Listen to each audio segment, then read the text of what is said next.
Assalamualaikum, magandang gabi. Ito ang Pasada, alas 7. Maghahatid sa inyo ng balita at impormasyon sa Bangsamoro Region. Nagtala ng mahahalagang hakbang ang Intergovernmental Relations Body sa kanilang ika-23 na pagpupulong noong Biyernes, September 5, kung saan ang mga usapan ay tuluyang isinakatuparan sa pamamagitan ng malinaw na mga deadline para sa Bangsamoro Autonomous Region in Muslim Mindanao.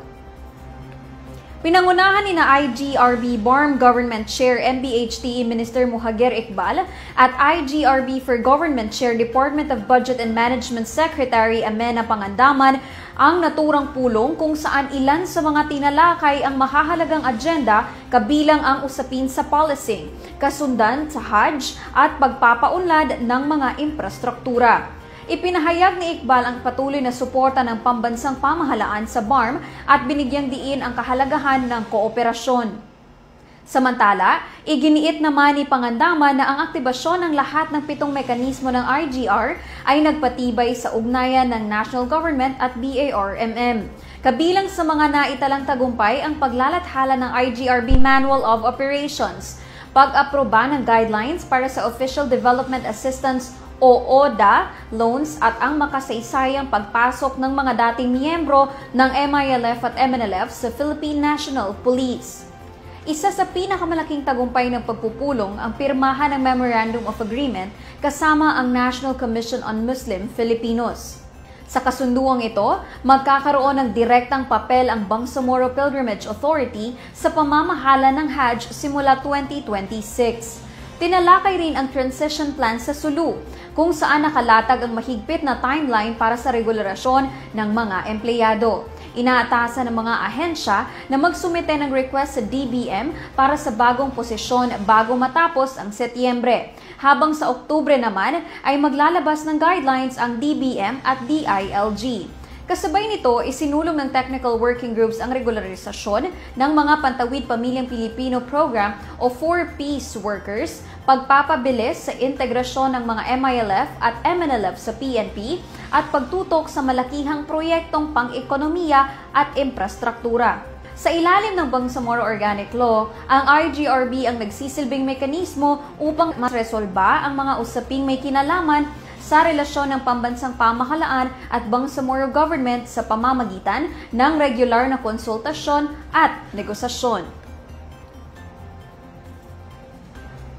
Inaprubahan ng Program Steering Committee Marawi Rehabilitation Program ang ilang mahahalagang proyekto na nakapaloob sa Bangsamoro Government 2025 General Appropriations Act o GAAB sa kanilang ika-19 na pulong na ginanap noong September 4, 2025.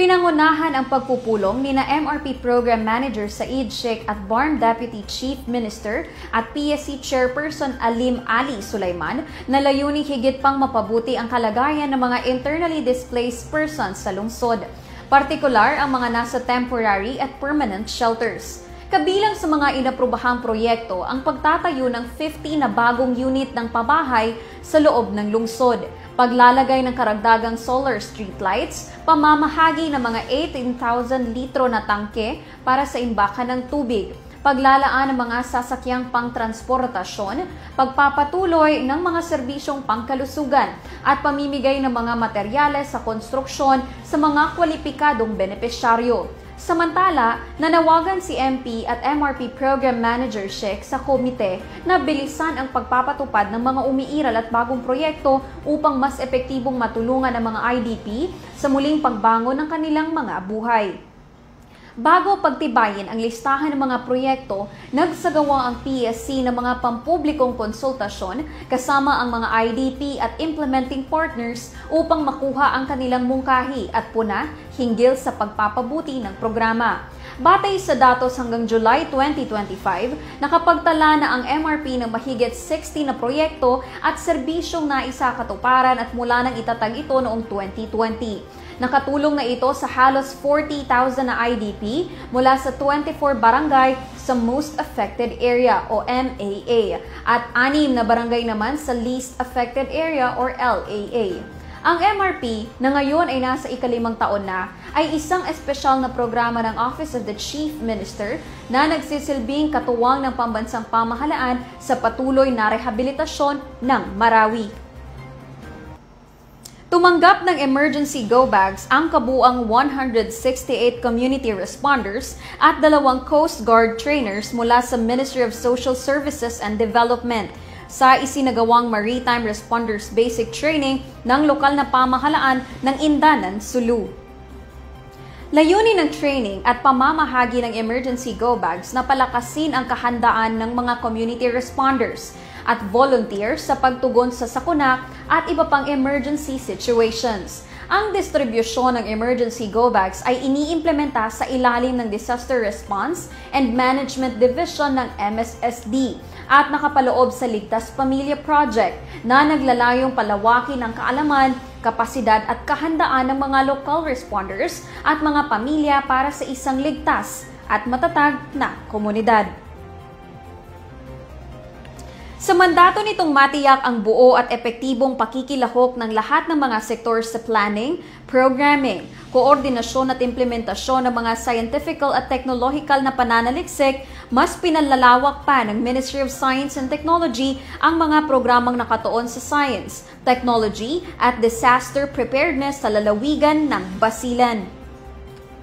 Isinagawa ang serya ng mga aktibidad nito lamang September 4, 2025 kung saan kabilang dito ang pagbisita sa mga lugar, pakikipagpulong sa mga opisyal at pag-install ng mga SIM card para sa early warning system.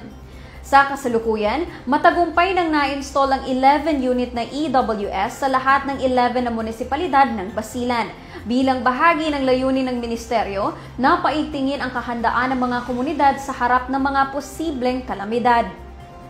Nagpahayag naman ng buong suporta ang provincial government ng Basilan at binigyang diin ang kahalagahan ng pagtutulungan upang higit pang mapaunlad ang inobasyon at teknolohiya sa lalawigan.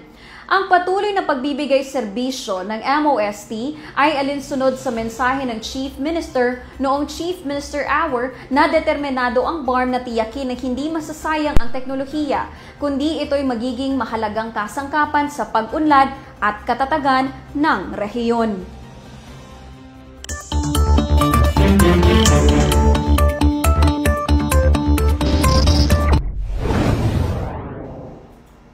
Sa ating panahon ngayon, makakaapekto sa panahon sa iilang bahagi ng bansa ang mga easterlies. Ayon sa Pag-asa, magdadala ito ng mga kalat-kalat na mga pag-ulan, pagkulog at pagkidlat sa bahagi ng Metro Manila, Calabarzon, Mimaropa, Bicol Region, Visayas at Mindanao.